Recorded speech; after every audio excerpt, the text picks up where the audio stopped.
everything what we are going to cover in this video would be around spouse visa. The LIA is here with us, who is Ashish Sharma. He'll be answering all your queries. So I'll be the one asking question on your behalf so that you would be able to understand how the spouse visa works, what are the criterias of getting the spouse visas, who will be eligible to get this spouse visa, will you be getting a work permit or you'll be getting a visitor visa, the fund requirement, each and everything we are going to cover in this video. So welcome Ashish. So first thing first, so if a marriage is not 1 year old, will the student get the spouse will get the work permit or a visitor visa? So for any temporary visa, there is no specific limit for living together. So it doesn't matter you are married or not.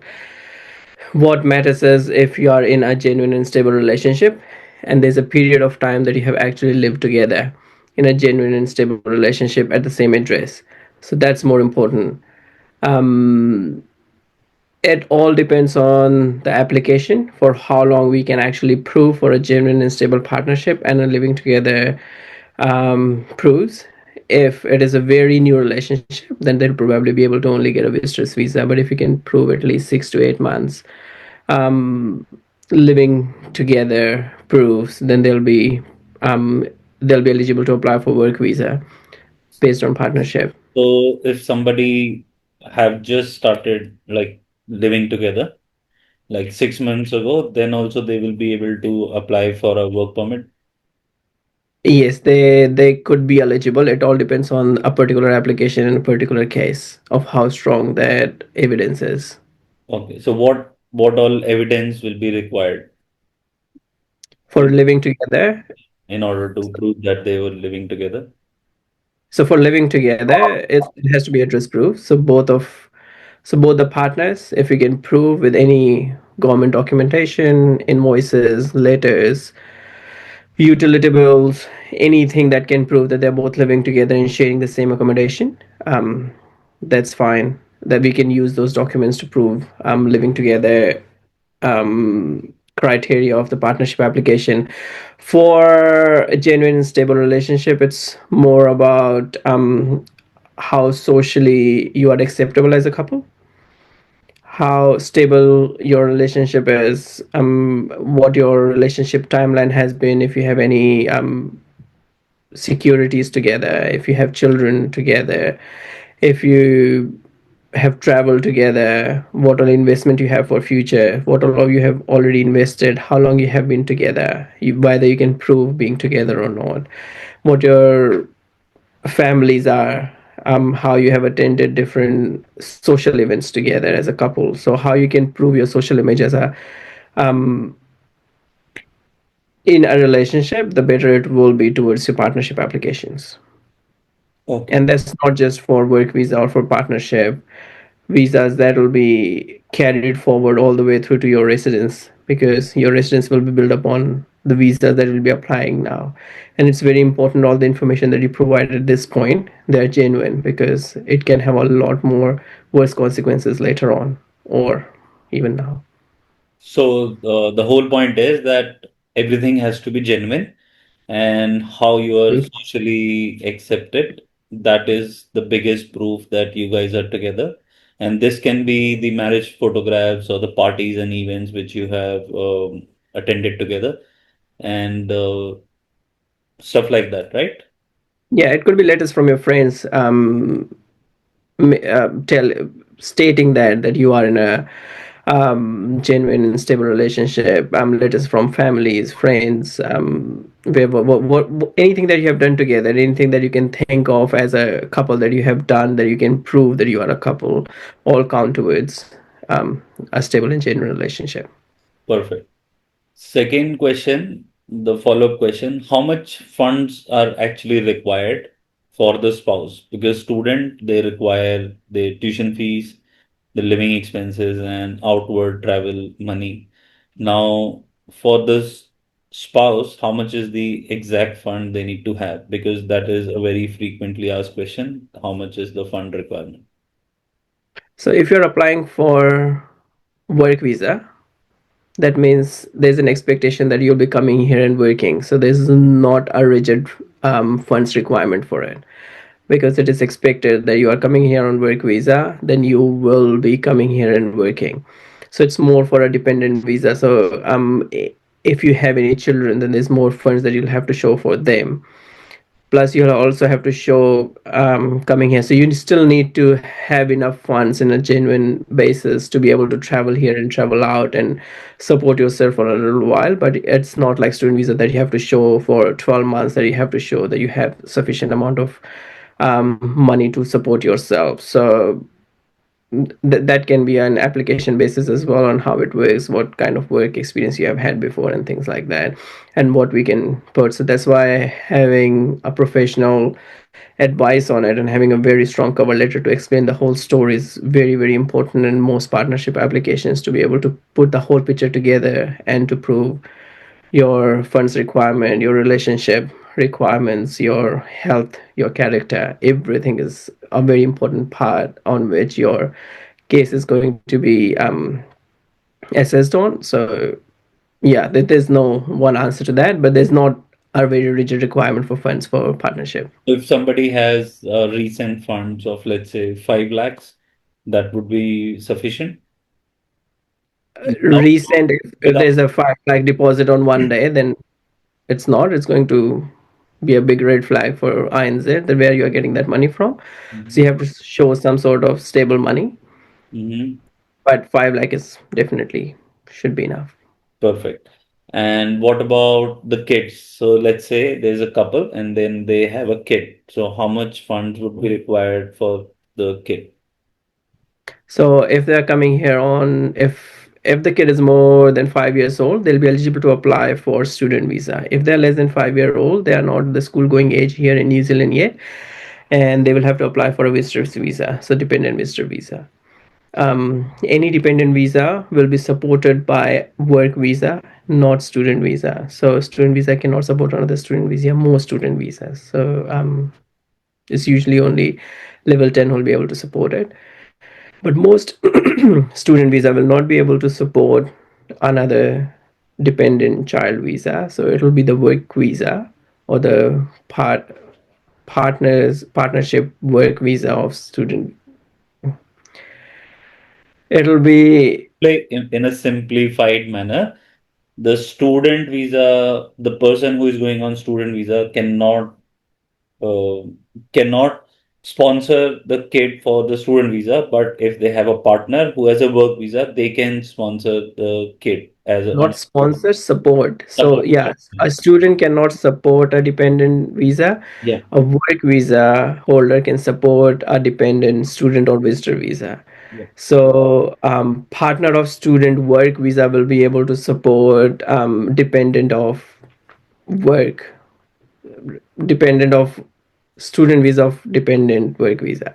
Mm. So the student, they still have to show like student of tertiary education, but they'll have to show secondary or primary or secondary student requirements for funds, which is around $17,000 a year. So they still have to show.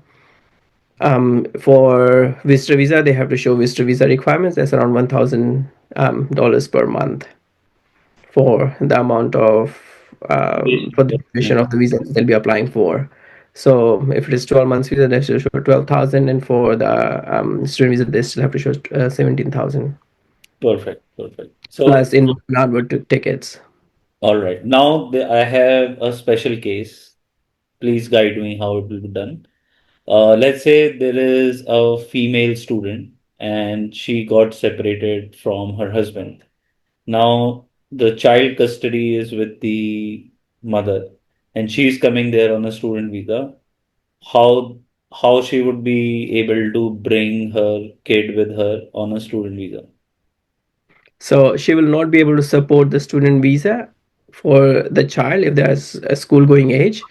So it will not be supported by student visa, but they can be a general visitor visa that they can apply for the child. And with special requests, they might be able to get it for the amount of time the mother is living here because there's a dependent child. So So what they'll only be able to she apply for general visitor visa.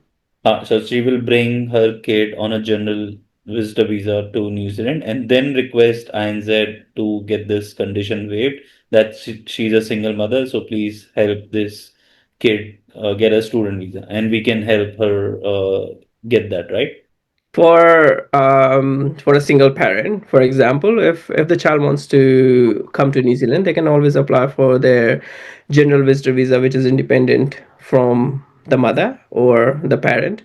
And once they come here, they can apply for another independent student visa once if they have an admission, and they can be requested to waive off the fees. And then as long as you provide the funds for the maintenance in New Zealand, with special interventions using an LIA, it could be requested that they will be able to obtain a student visa for the duration of mother's student visa and Perfect. further visas ahead. Perfect. Now, how long does it take to get the spouse visa? Because that is mostly frequently asked question. And is it a possibility that the spouse, dependent, and student visa can be filed together? Yes, definitely. So at the moment, immigration agent says 4 to 6 weeks, but most of the visas that we have got was is nearly around 2 to 3 weeks. We usually get maximum at 4 weeks. We are getting all the partnership visas at the moment. We always apply for group because it just saves time, because as the dependent visas are supported by spouse visas, so we apply spouse visa and the dependent visa together to save time, and we write it in the cover letter explaining that the so all the dependent visa will be assessed after based on the spouse visa's assessment. Okay. It can be done, and we can always request for urgency in things as well. For example, there's a client who's in Australia and their visa is expiring. So Mhm. we did request for that visa to be done urgently, because otherwise they'll have to go out of the country to another country and then come to New Zealand. So INZ on certain basis, being it reasonable, to accept urgent applications as well, and Perfect. we can always request it. What if somebody has a previous visa decline, or somebody overstayed somewhere in any other country? Will that be a challenge in getting the New Zealand visa? It's it's definitely a challenge, but it's also very doable. Things happen, life happens, and things move on. People change from what they are, so depending on what exact the situation is, we alter the response, we alter the application according to that. So depending on if it's a character issue, so we may have to write a character waiver with the application to request INZ to waive off that character issue that might be there. Mhm.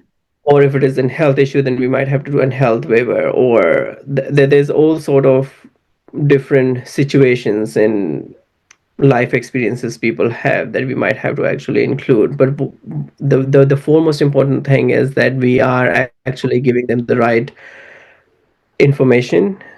We are upfront and telling them exactly what it is, and telling them why it happened and what happened and what we have done to mitigate all that would have happened.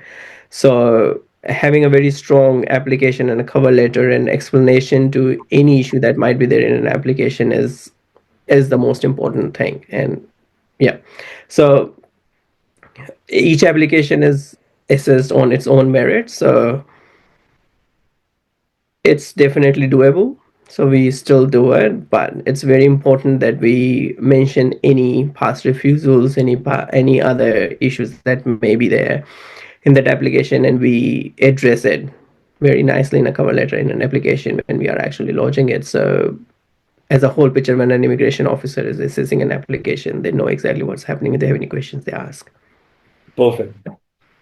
So that's so much valuable and insightful. Thank you for sharing this information with us, and I hope this going to help a lot of people who are planning to come to New Zealand on dependent visas and want to bring their kids along.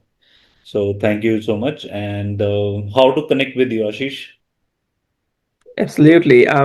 You can contact. कहाँ पे करते हैं India में कैसे contact करता है So, मुझे क्या पता okay.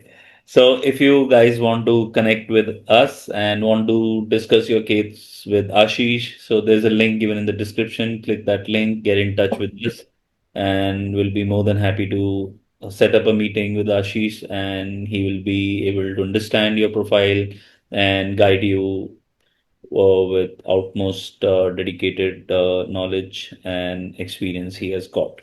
So thank you for watching this video. I hope you got few of the answers. If something you want to know more, then write it in the comment section so that we can reply you and give you the advice. Thank you. Take care of yourself. Bye bye. Thank you.